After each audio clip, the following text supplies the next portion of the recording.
সোনারগাঁয়ের শম্ভুপুরা ইউনিয়নের চৌধুরীগাঁও থেকে মনাইকান্দি যাতায়াতে প্রায় 2 কিলোমিটার সড়কের মাঝামাঝি এলাকায় কালভার্ট ব্রিজের দুপাশ ভেঙে গিয়ে ভোগান্তি সৃষ্টি হয়েছে।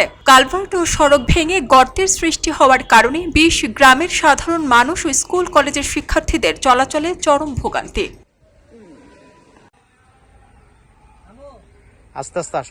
সরেজমিনে গিয়ে জানা যায়, বিগত 2 বছর যাবৎ কালভার্টটির দুই পাশের সড়ক ভেঙে বিশাল গর্ত সৃষ্টি হয়ে সড়কটি সরু হয়ে গেছে, যার কারণে গাড়ি চলাচলে ব্যাঘাত ঘটছে।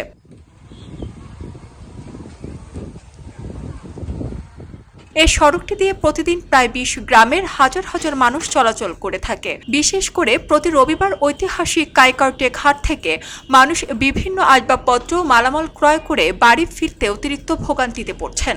ভাঙা রাস্তার কারণে গন্তব্যস্থলে পৌঁছতে সময় ক্ষেপণ সহ গুনতে হয় অতিরিক্ত ভাড়া।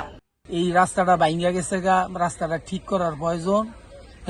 অতি তাড়াতাড়ি অনেক লোক এই দিক দিয়ে চলে, পিরোজপুর ইউনিয়নের, শম্ভুপুরা ইউনিয়নের, কাইকাটেক যায়, নারায়ণগঞ্জ যায়, নবগঞ্জ যায়। এই রাস্তাটা অনেকটা খারাপ হয়ে গেছে।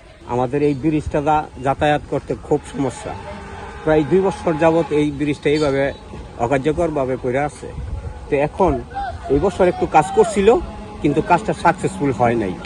এই কারণে এখন আমাদের এই বেহাল অবস্থায় আছে। কোম্পানি থেকে জানবো যেগুলো এর থেকে যদি আমার যে দূরে বুঝি আর কি, আমার কেনে যে দূরে পাই, এটা যদি ঠিক করে দিতেন ভালো করে 10 জনে চললে আরাম পাইতো।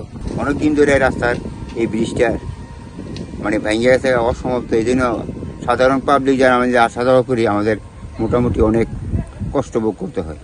শম্ভুপুরা ইউনিয়নের ভারপ্রাপ্ত চেয়ারম্যান মোহাম্মদ সাবেদ আলী জানান, রাস্তাটি মেরামতের জন্য গত 5 মাস আগে উপজেলা প্রকৌশলী কার্যালয় থেকে 2 লাখ টাকা বরাদ্দ দেওয়ার পর বাঁশ দিয়ে মেরামত করা হয়েছিল। কিন্তু বর্তমানে বর্ষাকালে কালভার্টের নিচ দিয়ে অতিরিক্ত স্রোত প্রবাহিত হয়। এখন মেরামত করলেও স্রোতের কারণে রাস্তাটি আবার ভেঙে যাবে, তাই বর্ষার পরে পুনরায় মেরামত করার কথা জানান তিনি।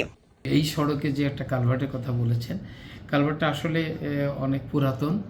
আমরা এই কালভার্টের কয়েকটা অংশ সামনে পিছনে ভেঙে গেছে। আমরা এবার জিওবি মেনটেন্যান্স থেকে এটা আমরা জরুরি মেরামত করার জন্য আমরা দিয়েছি স্কিমে। আর আমরা 18টা স্কিম দিয়েছি সোনারগাঁও পুরা উপজেলায় যে ব্রিজ প্রজেক্টে। এই প্রজেক্টেও আমরা দিয়েছি যাতে করে এই পুরাতন স্ট্রাকচারটা ভেঙে নতুন করে আমরা একটা ব্রিজ করতে পারি। স্থানীয় সরকার প্রকৌশল অধিদপ্তরের সোনারগাঁও উপজেলা প্রকৌশলী মোহাম্মদ আলমগীর চৌধুরী জানান, আমরা এবার জিওবি মেনটেন্যান্স থেকে জরুরি মেরামতের জন্য স্কিমে দিয়েছি। আশা করি প্রস্তাবটির অনুমোদন পেলে কাজটি করতে পারব।